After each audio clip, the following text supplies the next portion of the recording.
Lagianin orang-orang mah ngarah buahnya. Gua mah daunnya aja. Gua reret. Nah, kebeneran. Ini jadi ladang bisnis gua. Orang-orang pada rame nyari pisang. Lah, Bang, di mana-mana buat nambah imun itu pisang, bukan daunnya. Mana urusan sih? Lah, orang-orang lagi nyari pisang buat nambah imun. Kalau daun buat apaan? Lu bagenin aja orang-orang mah. Nah sekarang gua tanya sama lu, ya. Lu bungkusin lontong pakai apaan? Pakai daunnya kan, bukan pakai pisangnya. Bungkusin timus, pakai apanya? Pakai daunnya kan, bukan pakai pisangnya. Lah iya, tapi kalau pisang digoreng juga kan enak, Mang. Timpalannya kopi.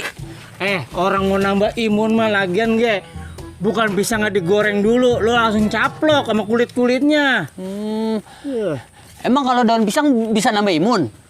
Lah bisa. Ntar nih kalau udah jadi lontong nih ya. Iya kali mas satu mau kurang kenyang kali ya. Makan dia 20. Buseng 20. Kenyang tuh, Bang.